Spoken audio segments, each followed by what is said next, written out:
ABP news में आपका स्वागत है। मैं हूं विकास भदौरिया। खबरों के सिलसिले को आगे बढ़ाएं उससे पहले हम आपको सावधान कर दें। आपातकाल में, इस मेडिकल इमरजेंसी में आपको सावधान रहना है, सचेत रहना है ताकि आप स्वस्थ रह सकें। हाथ धोते रहिए, मुंह पर मास्क का इस्तेमाल कीजिए, सार्वजनिक जगहों पर जाने से बचिए। जाना भी पड़े तो सामाजिक दूरी का बहुत ज़्यादा ख्याल रखिए और मुंह पर मास्क ज़रूर होना चाहिए। चलिए आपको अब हम पिछले 24 घंटे के कोरोना संक्रमण के आंकड़ों का अपडेट दे देते हैं। पिछले 24 घंटे में कोरोना के 3,48,000 नए मामले सामने आए हैं, जबकि 4,200 लोगों की कोरोना संक्रमण की वजह से मौत भी हुई है।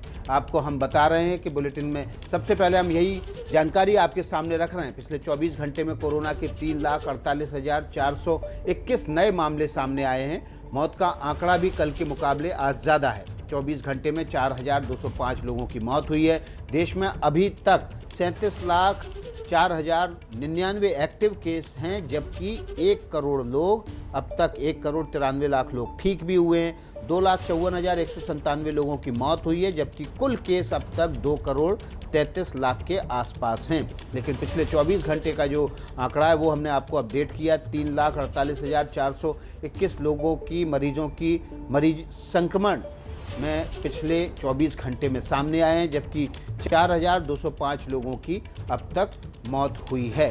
तो ये बड़ा आंकड़ा हम आपके सामने रख रहे हैं ताकि आप अपडेट रह सकें और सावधान रह सकें, सचेत भी रह सकें। ये जो बीमारी है, ये इसका पहला इलाज इससे बचाव है। और बचाव कैसे करना है? हाथ धोते रहना है, मुंह पर मास्क लगाना है और सार्वजनिक जगहों पर सामाजिक दूरी का बहुत ख्याल रखना है। तो कुल मिला के पिछले 24 घंटे में 3,48,421 कोरोना संक्रमण के मामले अब तक सामने आए हैं। और अब हम आपको पिछले 5 दिनों के आंकड़े को दिखा देते हैं। ये आंकड़ा आपके सामने हम रख रहे हैं ताकि आप अपडेट हो सके कि पिछले 5 दिनों में कोरोना की रफ्तार देश में किस तरह कम और ज़्यादा हुई। कोरोना के पिछले 5 दिनों के आंकड़े 8 मई को 4,01,078 केस सामने आए। 9 मई को 4,03,738 केस सामने आए। 10 मई को ये आंकड़ा कम हुआ और 3,66,161 नए केस आए। 11 मई को कुल मामले फिर कुछ और कम हुए और 3,29,942 केस सामने आए। आज यानी कि आज 12 मई को ये आंकड़ा 3,48,421 हो गया और इसमें इजाफा दर्ज किया गया, जबकि मौत का आंकड़ा भी पहले से ज़्यादा है। तो लगातार हम आपको बता रहे हैं कि किस तरह से पिछले 5 दिनों में कोरोना की रफ्तार कम ज़्यादा हुई है। तो कोरोना की रफ्तार जो है वो लगातार कम और ज़्यादा हो रही है, लेकिन हमें और आपको सावधान रहना है, सचेत रहना है, तभी हम इस बीमारी से बच सकते हैं। अब हम बात करेंगे कि इस बीमारी से बचाव के कौन कौन से तरीके हैं। देखिए, तमाम तरीके इस समय डॉक्टर्स अपना रहे हैं क्योंकि एकदम नई बीमारी है, वायरस एकदम नया है। इसके बारे में वैज्ञानिक से लेकर डॉक्टर तक बहुत सीमित जानकारी रखते हैं और इसलिए दुनिया भर में कई सारी दवाओं का और थेरेपीज़ का इस समय इस्तेमाल हो रहा है।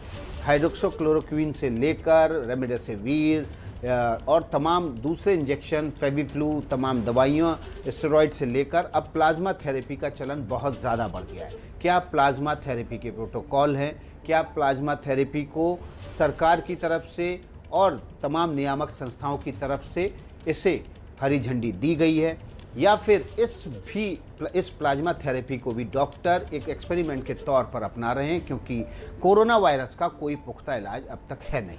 हमारे साथ डॉक्टर्स और वैज्ञानिकों का पैनल है। हमारे साथ डॉक्टर MC मिश्रा हैं, एम्स के पूर्व निदेशक हैं। उसके अलावा डॉक्टर राकेश पंडित हैं, आकाश हेल्थ केयर में हैं वे। और हमारे साथ डॉक्टर रमन खेड़कर भी गंगा खेड़कर भी जुड़ेंगे अब से कुछ देर बाद। ICMR के वैज्ञानिक हैं। और सीधे चलते हैं, हम डॉक्टर MC मिश्रा का रुख कर लेते हैं, एम्स के पूर्व निदेशक हैं। उनके पास चलते हैं और समझने की कोशिश करते हैं कि प्लाज्मा थेरेपी आखिर है कितनी कारगर। डॉक्टर मिश्रा, आपका बहुत बहुत स्वागत है। पहला सवाल यही कि प्लाज्मा थेरेपी के कारगर होने के कोई क्लिनिकल ट्रायल के सबूत या एविडेंस हैं?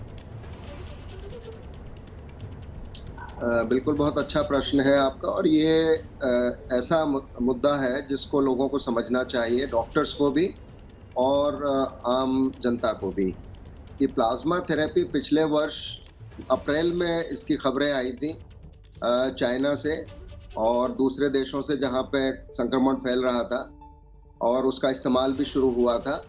और फिर उसके बाद इस पे कुछ ट्रायल्स हुए। भारत में भी एक आईसीएमआर के तहत मल्टी सेंटर ट्रायल हुआ था इसका, जो पिछले वर्ष पब्लिश भी हुआ है। और जो अभी स्थिति है प्लाज्मा की, वो ये है कि जो अभी एक ट्रायल अभी हाल में फरवरी में पब्लिश हुआ है, एक जर्नल हम कहते हैं new England journal of medicine में, तो उसमें एक ट्रायल पब्लिश हुआ है जो पिछले वर्ष किया गया था। और उसमें उन्होंने करीब 300 रोगियों को शामिल किया और उसमें से रेंडमाइज किया। 2 रोगियों को उन्होंने प्लाज्मा दिया और 1 को प्लाज्मा नहीं दिया। तो एक तरह से 250 लोगों को प्लाज्मा मिला और उसके टाइटर्स भी बहुत अच्छे थे। उन्होंने तो टाइटर्स भी चेक किए। भारत में हमारे यहाँ टाइटर्स चेक करके नहीं देते हैं प्लाज्मा, केवल जो भी संक्रमित व्यक्ति डोनेट कर देता है वो प्लाज्मा एक्सेप्ट कर लिया जाता है और वो दे दिया जाता है। तो इस प्रकार से उन्होंने जो क्राइटेरिया बनाया और उसमें उनका था जो कन्वर्सेंट प्लाज्मा में जो एंटीबॉडीज का टाइटर था वो 1:800 टू 1:3200। और सारे पेशेंट्स उनके फॉलोअप में रहे और उन्होंने फिर इसको ये देखा कि 30 दिन बाद क्या प्लाज्मा ग्रुप में और प्लेसिबो ग्रुप में कोई फर्क था मॉर्टेलिटी में, आउटकम में। तो जब उसको उन्होंने तुलना की तो ओवरऑल जो मृत्यु दर थी वो कोई 11% थी प्लाज्मा जिनको मिला उस ग्रुप में, और 11% ही थी जिनको प्लेसिबो ग्रुप में, और कोई फर्क उनको नहीं मिला। तो उनका जो इसमें कंक्लूजन था जो उन्होंने इस पे कहा आखिर में कि there was no significant difference observed in clinical status और overall mortality between patients treated with convalescent plasma. और ये जो स्टडी है ये अमेरिका में हुई है। And those who received placebo, यानी जिनको प्लाज्मा नहीं मिला। आईसीएमआर की जो मल्टी सेंटर स्टडी भी थी जिसमें हम भी इन्वॉल्व थे, जयपुर का एक हॉस्पिटल महात्मा गांधी हॉस्पिटल, उससे भी हमने पेशेंट रिक्रूट किए थे उस ट्रायल में। उसमें भी कोई इन दोनों ही विषयों पे कोई ज्यादा फर्क नहीं दिखा, जिनको प्लाज्मा मिला या जिनको प्लाज्मा नहीं मिला। तो ये डॉक्टर्स को भी बहुत समझना पड़ेगा, क्योंकि बहुत बार वो होप हो जाती है रोगियों के रिश्तेदारों की, भाई प्लाज्मा जैसे डॉक्टर ने कह दिया, और अगर नहीं मिला तो वो एक गिल्टी फील करने लगते हैं कि साहब अगर हम प्लाज्मा नहीं अरेंज कर पाए तो शायद हमारे रोगी की जान नहीं बचे। तो इसमें लोगों को रेमडेसिविर की तरह यही समझना है कि प्लाज्मा भी का डाउटफुल रोल है, और उसके पक्की तौर पर अभी तक कोई ऐसा ट्रायल नहीं आया है जो बोले कि भाई प्लाज्मा से ये मृत्यु दर कम होती है या लोगों में ठीक होने की प्रक्रिया ज्यादा होती है। जी, हमारे साथ डॉक्टर राकेश पंडित भी हैं, आकाश हेल्थ केयर के सीनियर कंसल्टेंट हैं और इंटरनल मेडिसिन के डॉक्टर हैं, डॉक्टर राकेश पंडित।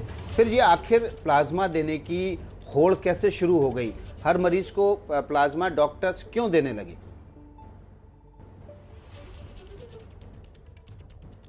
एक्चुअली फर्स्ट वे में जैसे हमने देखा था कि हमारे पास पूरा डाटा तब तक नहीं था, तो एक होप बनी थी कि हम प्लाज्मा दे तो शायद कुछ फायदा हो। पर जैसे हम सेकेंड वे में देख रहे हैं कि हमारे पास ज़्यादा सीरियस मरीज आ रहे हैं, तो इसमें वैसे भी इसकी रिकमेंडेशन जो हमारे आईसीएमआर ने भी कही कि खाली माइल्ड केसेस, और वो भी पहले 3 दिन में दो। तो I think it is desperation. हमारे पास कुछ इलाज है नहीं, तो लोगों में होप बन जाता है। जैसे कि हम डेंगू का इलाज प्लेटलेट्स के लिए होता है, प्लेटलेट्स देने से फर्क पड़ जाता था, तो वैसे ही लोगों में एक होप आ गया कि शायद जैसे हम लास्ट इतने सालों से डेंगू को झेल रहे हैं और हम प्लेटलेट्स देके देखा कि पेशेंट्स बचते हैं, तो वैसी एक होप सी आ गई थी कि शायद हम प्लाज्मा दे तो हमारे पेशेंट बच जाएंगे। तो I think it was a measure of desperation. पर अब जैसे हमारे पास जैसे कि डॉक्टर साहब ने कहा, वी हैव ट्रायल्स, जैसे प्लेसिड है, देन रिकवरी, इवन अर्जेंटीना में एक ट्रायल हुई है, तो कहीं भी ये दिखाया नहीं गया कि इससे कोई फायदा होगा। और अब आई थिंक इसमें हमें डॉक्टर्स का भी बहुत बड़ा रोल है कि हमें एजुकेट करना चाहिए। इवन मुझे कॉल्स आई है कि डॉक्टर साहब you have suffered from covid last year, तो आप मेरे पेशेंट को प्लीज प्लाज्मा दोगे। Means this is the desperation which has been build up, I think media का व्हाटएवर व्हाट्सएप। तो बट आई थिंक हमें एक जॉइंट स्टेटमेंट के साथ आना चाहिए कि इसका कितना रोल है। After all our scientist, all our big medical researchers, we should come up with a joint statement which should be, ये पूरे हम आप लोगों की हेल्प से, कि इसका रियली रोल है नहीं है, क्योंकि ये मेंटली बहुत ट्रॉमा करता है पेशेंट्स को, उनकी अटेंडेंट्स को, कि जैसे डॉक्टर साहब ने कहा कि that there is a feeling of guilt कि शायद मैं मेरे पेशेंट को प्लाज्मा देता तो वो शायद बच जाता। एंड इस चक्कर में वी हैव ये जो प्रोफेशनल ट्रांसफ्यूजन देने वाले वो आगे आते हैं, कुछ भी पैसा डिमांड करते हैं पेशेंट से। सो आई थिंक इसके बारे में हमें क्लियर गाइडलाइंस जो हमारा अभी जी, तक आप महत्वपूर्ण बात कर रहे हैं एक्सपीरियंस डॉक्टर है, राकेश तो पंडित कि हमने हमें ऐसा कोई सभी डॉक्टर्स को, पूरी फर्टिनिटी को एक साथ सामने आना चाहिए और लोगों को अवेयर भी करना चाहिए कि प्लाज्मा थेरेपी का कोई भी बड़ा पुख्ता क्लिनिकल ट्रायल में इसके सबूत नहीं मिले हैं। लेकिन मेरा सवाल डॉक्टर एमसी मिश्रा से है, अगर सबूत नहीं मिले हैं तो अब भी उस स्थिति में भी क्या कोई प्रोटोकॉल बनाया गया था कि कब देना है प्लाज्मा, किस स्थिति में देना है, और क्लिनिकल ट्रायल के दौरान मरीजों को जो दिया गया प्लाज्मा वो किस स्टेज पर दिया गया था? नहीं, ये तो बिल्कुल एडमिटेड पेशेंट्स के लिए होता है जो मॉडरेट या सिवियर कोविड के साथ, निमोनिया के साथ एडमिट होते हैं। और प्लाज्मा का जो देने का एक उद्देश्य ये था, जो इसकी साइंटिफिक बेसिस ये थी या लोगों ने सोचा, डॉक्टर्स ने भी और जिन्होंने इसको दिया, कि जो एंटीबॉडीज होती हैं, जो कोविड के रोगी हैं जो ठीक हो गए हैं और उन्होंने डोनेट किया है, तो अगर उसमें कुछ एंटीबॉडीज हैं तो वो वायरल एलिमिनेशन में या उसको न्यूट्रलाइज करने में वायरस को मदद करेंगी। तो अभी जो हम सामने देख रहे हैं समस्या है, वो वायरस की उतनी ज्यादा नहीं है, लेकिन वायरस ने जो निमोनिया कर दिया है लोगों में, निमोनिया घातक साबित हो रहा है और वो सेल्फ सिलेक्शन हो रहा है केसेस का। जिसको निमोनिया माइल्ड टू मॉडरेट है वो लोग बच जाते हैं, जिनको गंभीर हो जाता है निमोनिया, उसकी ग्रेड हम 3 ग्रेड में इसको बांटते हैं 25 में से, उसमें 8 और उससे कम वो माइल्ड कहलाते हैं, जिसमें 10% जो लंग का हिस्सा है, वो इन दोनों लंग्स का हिस्सा मिलकर 10% इफेक्ट होता है। और फिर 9 से 16 है जिसमें 11% से लेके और 49% तक हिस्सा होता है। दोनों लंग्स को जो है 25 भागों में बांटा गया है, और 17 से ऊपर और 25 तक मानते हैं गंभीर, जिसको सीवियरिटी हम बोलते हैं, सीवियर।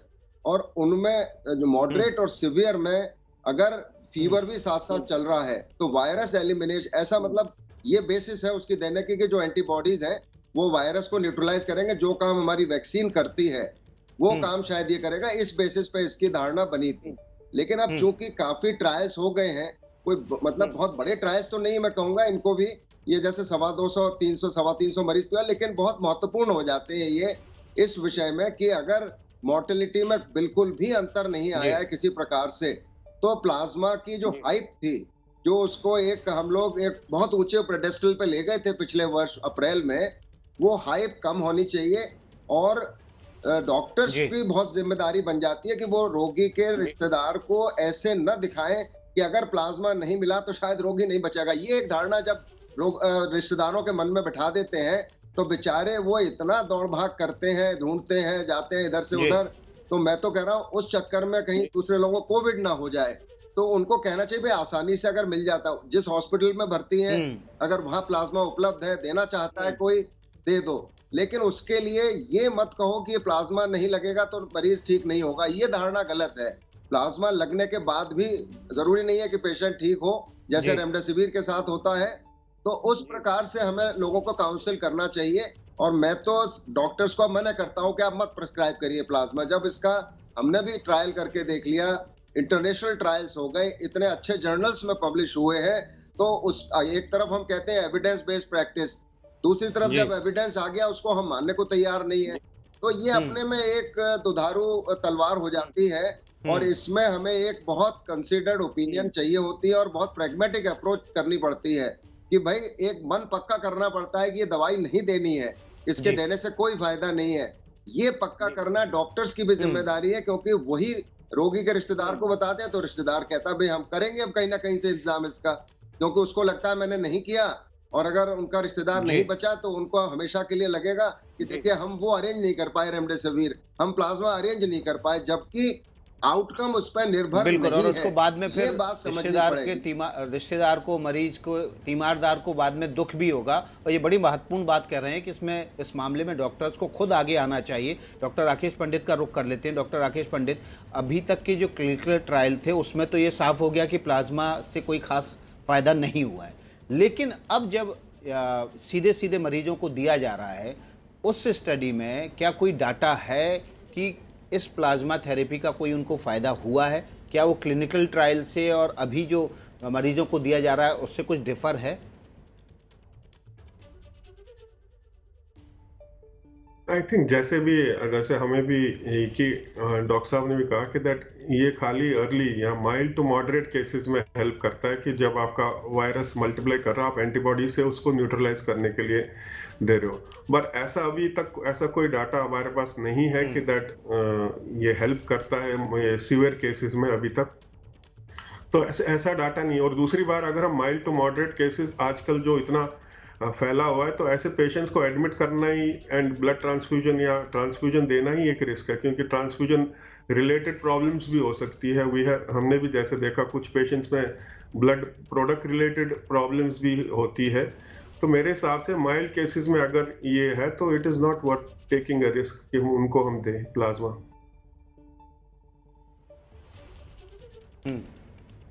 जी बिल्कुल। डॉक्टर एमसी मिश्रा हमारे साथ जुड़े हुए हैं। डॉक्टर एमसी मिश्रा, हमने देखा कल हाई कोर्ट ने ये कह दिया कि आईसीएमआर ने प्लाज्मा थेरेपी को अप्रूव किया हुआ है। प्लाज्मा थेरेपी, ज़्यादा से ज़्यादा लोगों को प्लाज्मा मिल सके, इसलिए ऐसे लोगों को आगे आना चाहिए जो समाज में अपना एक प्रतिष्ठित नाम या स्थान रखते हैं। और बाकायदा सरकार से कहा कि आप बड़े लोगों को, सेलिब्रिटीज़ को इससे जोड़ें। ये सवाल मैं आपसे लूँगा और जानने की कोशिश करेंगे कि हाई कोर्ट ने ये टिप्पणी आखिर किस स्टडी के आधार पर कही थी। हाँ नहीं, देखो इसमें बड़ा साफ है। जो दिल्ली हाई कोर्ट में किसी ने पिटीशन डाली थी कि जिन लोगों की कोविड से रिकवरी हो रही है और उन्होंने गवर्नमेंट को, आईसीएमआर को शायद रिस्पोंडेंट बनाया है, तो उन्होंने ये पिटीशन डाला कि आप गवर्नमेंट को या आईसीएमआर को डायरेक्शन दीजिए कि ये एक ऐसा लॉ बना दें जो लोग कोविड से रिकवर हो गए हैं वो प्लाज्मा डोनेशन करें। तो हाई कोर्ट ने इसको मना कर दिया कि हम ऐसा कोई डायरेक्शन नहीं दे सकते, और वो रिट को डिसमिस कर दिया कि हम इसको बिल्कुल भी नहीं मानते। People can't be force to donate plasma. ये बिल्कुल रिट पिटीशन इनकी जो है रिजेक्ट कर दी।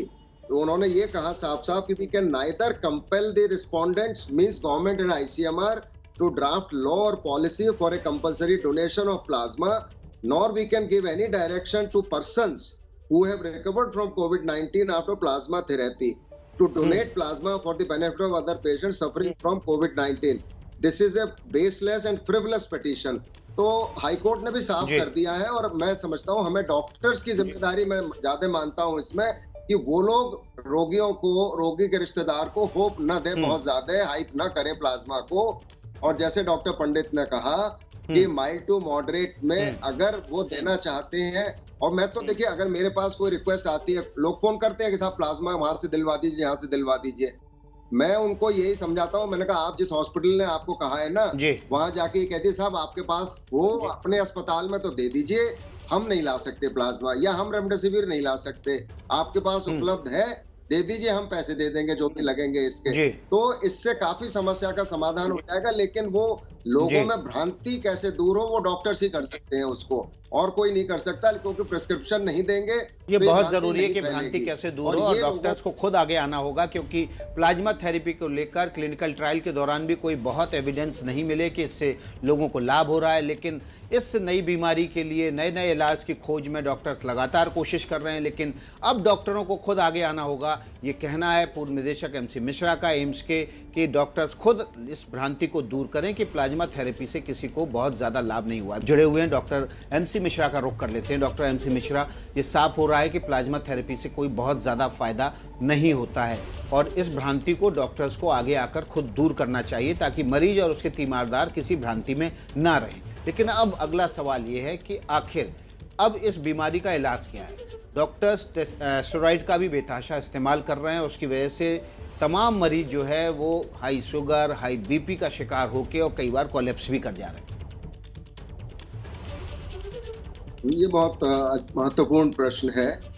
अगर हम देखिए किसी भी वायरल इलनेस का कोई डेफिनेट ट्रीटमेंट नहीं होता, क्योंकि इसके खिलाफ कोई भी एंटीवायरल मेडिकेशन अभी कोई इफेक्टिव नहीं है। जो 2 दवाइयाँ अप्रूव हुई हैं, तीसरी एक और अभी डीसीजीआई ने इमरजेंसी अप्रूवल दिया है इंटरफेरॉन को, जो कैडिला का है, और एक अभी इन्होंने दिया है जो दवाई 2DG कहलाती है, डीआरडीओ की बनी हुई। वो भी बहुत कम रोगियों पे उसका ट्रायल हुआ है, 250 और 150 इस तरह से हुआ है। तो इसको ये कहना कि एकदम से ये बहुत अच्छा ब्रेक थ्रू मिल जाएगा, ये इसमें संभव नहीं है। इसको बड़े ट्रायल में ले जाना पड़ेगा। और मैं तो आपके माध्यम से डीसीजीआई को ये कहना चाहूंगा कि जब आप इस तरह के अप्रूवल दे रहे हैं तो ये साथ में आपको एक पैरा ऐड करना चाहिए कि ये जो अप्रूवल है ये वही संस्थान इसका उठा सकते हैं। ये रूटीन प्रेस्क्रिप्शन के लिए नहीं है दवाइयाँ। इसको ट्रायल के मोड में, जो भी संस्थान इसको ट्रायल के मोड में लेंगे वही इसका इस्तेमाल कर सकते हैं। ये ऐसे नहीं है कि कोई भी किसी भी जगह, गांव में, शहर में, कस्बे में हर डॉक्टर इसको प्रिस्क्राइब करने लगे। और ये बहुत महत्वपूर्ण हो जाता है जब इस तरह की दवाइयां आती हैं, रेमडेसिविर जैसी, फेविफ्लू जैसी, या 2DG, या एक और इंटरफेरॉन जो वीराफिन करके एक आई है कैडिला की, ये अप्रूवल दिए तो इनके कंडीशनलिटी होनी चाहिए इसके साथ। जैसे जब कोवैक्सीन को अप्रूव किया था डीसीजीआई ने 2 जनवरी को, तो उन्होंने साथ में ये कहा था कि ये ट्रायल मोड में होगा और सबकी कंसेंट लेनी पड़ेगी इसमें, तो ये वैक्सीन लगाने से पहले कोवैक्सीन की, जब तक फेज 3 ट्रायल का टीका नहीं आ जाता। तो ये बहुत महत्वपूर्ण बात है कि इसको डीसीजीआई को समझना पड़ेगा कि जब ये अप्रूवल दे देते हैं और वो रैम्पेंट यूज होने लगता है दवाई का, वो मिसयूज होता है। जहां तक स्टेरॉइड की बात है, स्टेरॉइड तो एस्टेब्लिश्ड दवाई है, लेकिन ये बात सच है कि रिकवरी ट्रायल एक यूके में हुआ है, उसमें ये स्टेरॉइड को बेनिफिशियल इफेक्ट पाया गया है मृत्यु दर को कम करने में। जो एडमिटेड पेशेंट्स की हम बात कर रहे हैं, जो मॉडरेट और सीवियर कोविड बीमारी से, और मॉडरेट सीवियर कोविड बीमारी उसी को कह रहे हैं जिनमें निमोनिया उस ग्रेड का हुआ है, या तो मॉडरेट सीवियरिटी का हुआ है या गंभीर उसका हुआ, 17 से ऊपर स्कोर का हुआ है। उनमें ये जो स्टेरॉइड है वो मदद करते हैं मोर्टेलिटी कम करने में। लेकिन अब क्या हो रहा है भारत में, ये फिर से वही समस्या आ रही है कि चाहे माइल्ड निमोनिया वाला है वो स्टेरॉइड खा रहा है और डॉक्टर्स भी प्रिस्क्राइब कर रहे हैं, मॉडरेट वाला है, अच्छा डोज का कोई निर्धारण नहीं है, कोई 24 मिलीग्राम दिन में 2 बार दे रहा है, कोई 32 मिलीग्राम दिन में 2 बार दे रहा है, कोई 16 मिलीग्राम दे रहा है। तो इसको थोड़ा सा क्लैरिफिकेशन, मैं समझता हूँ स्वास्थ्य मंत्रालय को एक समिति बनानी चाहिए, और या आईसीएमआर के अंतर्गत एक समिति बना के इस पे, जैसे डॉक्टर पंडित ने कहा, एक जॉइंट स्टेटमेंट उस टाइप से, उसमें आप हर क्षेत्र से डॉक्टर्स को, एक्सपर्ट्स को ले लीजिए और एक गाइडलाइन इशू कर दीजिए। बिल्कुल महत्वपूर्ण बात कर रहे हैं डॉक्टर मिश्रा आप कि इसका भी प्रोटोकॉल फिक्स होना चाहिए कि कब स्टेरॉइड देना है, कितना देना है और कब कब देना है। ये बहुत ज़रूरी है, क्योंकि डे 1 से हमने देखा कुछ डॉक्टर्स अपने प्रिस्क्रिप्शन में स्टेरॉइड फिक्स कर दे रहे हैं, और उसकी वजह से क्या हो रहा है कि बीपी और शुगर के पेशेंट जो है वो हाई बीपी और शुगर की वजह से आखिर 10वें 8वें 9वें दिन आते आते बहुत ज़्यादा क्रिटिकल हो जा रहे हैं, उनको हॉस्पिटल में एडमिट करवाना पड़ रहा है, और उसकी वजह से दूसरी समस्याएं भी हो रही हैं। इसका असर किडनी पर भी काफ़ी ज़्यादा आ रहा है। डॉक्टर राकेश पंडित भी हमारे साथ बने हुए हैं। डॉक्टर राकेश पंडित, आपने भी महसूस किया होगा कि स्टेरॉइड के बेजा इस्तेमाल की वजह से कई पेशेंट्स की जान तक चली गई। बिल्कुल, सबसे इम्पोर्टेंट जो प्रॉब्लम हो रहा है स्टेरॉइड, हम 75% जो पेशेंट्स एडमिट होते हैं हमारे पास वो डायबिटिक है, तो उनका शुगर एकदम काफ़ी अनकंट्रोल्ड हो जाता है, एंड शुगर के लिए हम इंसुलिन पंप्स यूज़ करते हैं।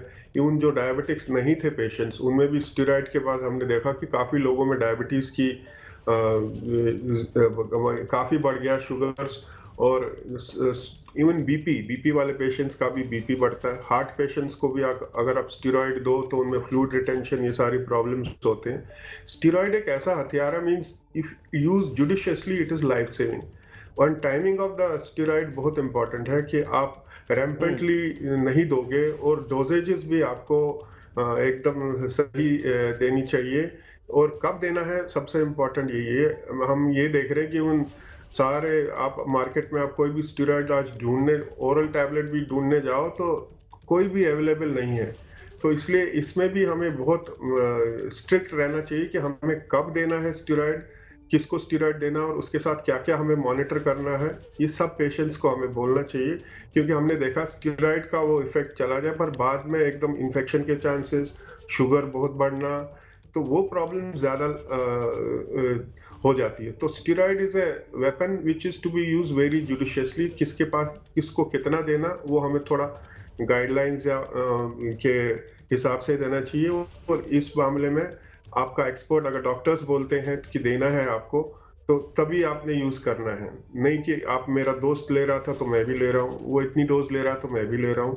तो इस चीज़ों से बचना चाहिए। ये पैरासिटामॉल या ऐसी दवाई नहीं है कि जिसे आप अपनी मर्ज़ी से लो और विदाउट मॉनिटरिंग लो। जी, तो महत्वपूर्ण बात कह रहे हैं कि इसका प्रोटोकॉल स्टेरॉइड का फिक्स होना चाहिए। बीपी के मरीज को देना है कि नहीं देना है तो कितना देना है और कब देना है, और साथ ही साथ शुगर के पेशेंट को भी, क्योंकि स्टेरॉइड की वजह से बीपी और शुगर दोनों सूट करता है, बहुत ज़्यादा तेज़ी से बढ़ता है। एक महत्वपूर्ण सवाल ये है डॉक्टर एमसी मिश्रा, हमने देखा कि कुछ परिवारों में परिवार बुरी तरह इन्फेक्टेड हो रहे हैं कोरोना वायरस से, क्रिटिकल भी हो रहे हैं, और उन परिवारों में डेथ रेट भी बहुत ज़्यादा है। क्या ये जो वायरस है किसी खास जीन को टारगेट कर रहा है? क्योंकि कुछ परिवार पूरी तरह से इन्फेक्टेड होने के बाद ख़त्म हो जाते हैं, एक परिवार में 5-5, 6-6 मौतें हो रही हैं, जबकि कुछ परिवार ऐसे होते हैं उनको माइल्ड सिम्टम होते हैं पूरे के पूरे परिवार को, और सब दुरुस्त भी हो जाते हैं 8-9 दिन में। हाँ, ये भी ये एक पहलू है, एक महत्वपूर्ण एस्पेक्ट है इस इलनेस का। और वो देखिए उस चीज़ पर निर्भर करता है कि जो वायरल पार्टिकल्स हैं, वो किस प्रकार से के संपर्क में आने से हमको उस वायरस ने ग्रसित किया है। क्या आपका वैक्सीनेशन हुआ है कि नहीं हुआ है, क्या आपकी उम्र ज़्यादा है, आपको डायबिटीज़ है, आपको दूसरी कोमॉर्बिडिटीज़ हैं, क्या आपकी प्रतिरोधक क्षमता कम थी किसी वजह से कि आप पहले से स्टेरॉइड ले रहे थे, या पहले से कैंसर कीमोथेरेपी चल रही थी, या और किसी का ट्रांसप्लांट हुआ है उसमें इम्यूनोसप्रेशन चल रहा है। तो बहुत सारे फैक्टर्स हो जाते हैं। ये बात आपकी बिल्कुल ठीक है कि कुछ फैमिलीज में सबको माइल्ड हुआ, माइल्ड नहीं भी हुआ तो भी सब लोग ठीक हो गए। मेरे फॉलोअप में इतने लोग हैं इस समय कि किसी के फादर हैं जिनका मैंने ऑपरेशन किया हुआ है, और उनको भी निमोनिया भी हो गया और घर पे रह के वो ठीक हो गए बिल्कुल 76 साल की उम्र में भी। और उसी तरफ दूसरे यंग लोग इसमें ग्रसित हो रहे हैं। अब कल ही एक मेरे हॉस्पिटल में एक हमारा मेडिकल स्टूडेंट है, we lost him because of covid. समझ लीजिए बहुत यंग है, अभी एक जीटीबी हॉस्पिटल में इसी तरह से हुआ। तो ये बिल्कुल एक्सपोजर पे बहुत, इसका प्रोपोर्शन ऑफ एक्सपोजर कितना है, वहीं पे ये जो आप कह रहे थे बचाव के जो उपाय हैं, जैसे हम बार बार इस बात को कह रहे हैं कि ये जो मास्क है, ये अभी भी जब तक वैक्सीन हमारी उपलब्धता नहीं ठीक हो जाती है, तो ये जो मास्क है, और डबल मास्किंग आजकल हम सबको बताते हैं कि डबल मास्क सबको लगाना चाहिए। जब भी बाहर जाएं, कहीं भी जाएं, काम के लिए जाएं, शॉपिंग के लिए जाएं, या किसी से मिलने जाना है, कोई ज़रूरी काम है, वैसे तो गैर ज़रूरत जाना नहीं चाहिए, लेकिन जब भी जाएं तो ये अगर मास्क का प्रयोग लोग करेंगे तो अगर संक्रमण होगा भी तो वो कम घातक होगा। दूसरी बात, अगर वैक्सीनेशन हो चुका है, कुछ लोगों को वैक्सीनेशन होने के बाद हो जाता है, तो वो उतना घातक नहीं होता है।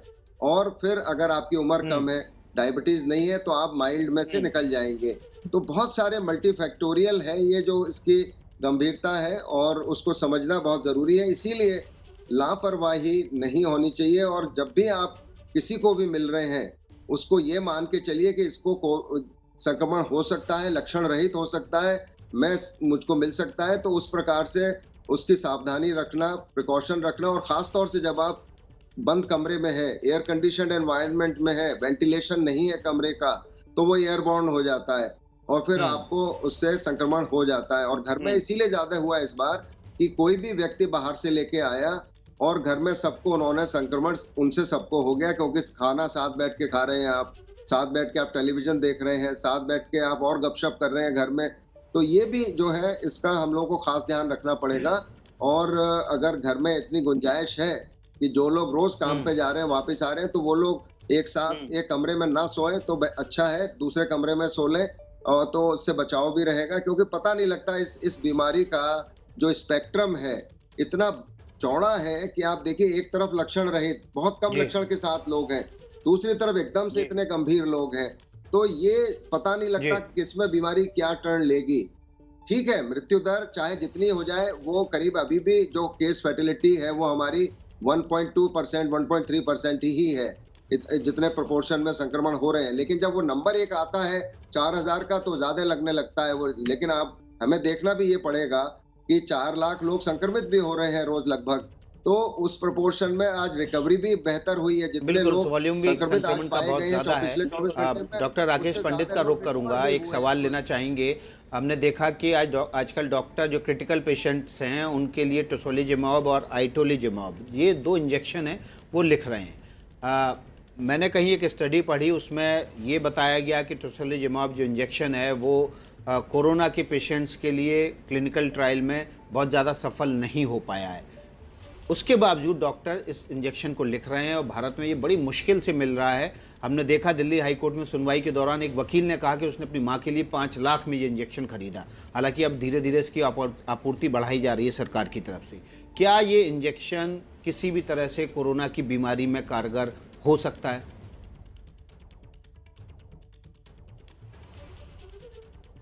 देखिए, ये इंजेक्शन अगर हम प्रॉपर मतलब राइट टाइम पे दे तो हमने देखा कि दैट इट हेल्प्स, बट उसके लिए कि इन्फेक्शन, बाकी अगर ट्यूबरक्लोसिस और कोई बैक्टीरियल इन्फेक्शन ना हो तो राइट जो टाइम हम डॉक्टर देख रहे हैं राकेश कि पंडित उसमें क्या help है, करता कोई but it has protocol not क्या to है be- इसका? राइट टाइम की पेशेंट आपका जस्ट अगर आपका पेशेंट स्टेरॉइड, आप हाई डोज में स्टेरॉइड दे रहे हो, आपने रेमडेसिविर दिया है तब रिस्पॉन्स नहीं आ रहा, आप एक्सरे में देख रहे हो कि उसका एक्सरे वर्सन हो रहा है, he is about to go to ventilator, तो अगर आपके उसमें वो फिट होता है तो टोसिलिजुमैब ट्राई कर सकते हैं। बट ये भी एक बात सब लोग समझ ले कि ऐसा हम टोसिलिजुमैब दे और मरीज ठीक हो, ऐसी कोई गारंटी नहीं है। इवन हमारा जो इटोलिजुमैब है वो भी है, पर तो ये किस तरह से काम full करता है? trials नहीं ये है जो हमारे support में, आइटोलिजुमैब पर और क्लिनिकल टोसिलिजुमैब, ये दवाइयाँ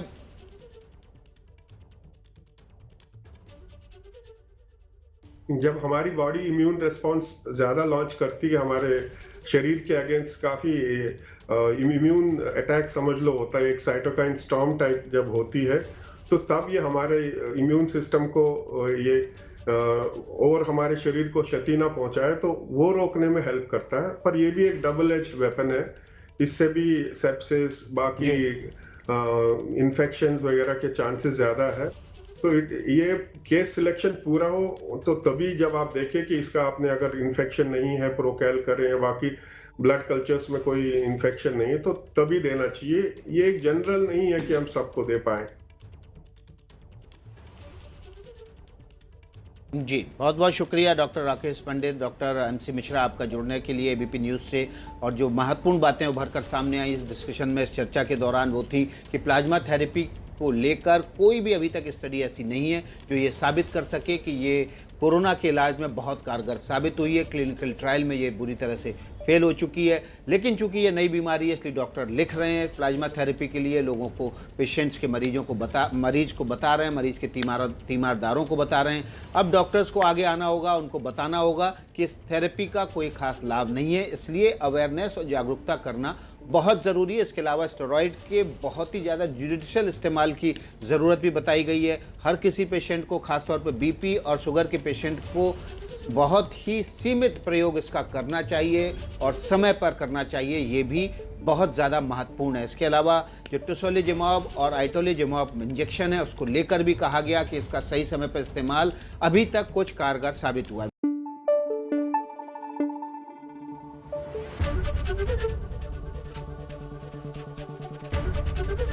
ABP न्यूज आपको रखे आगे।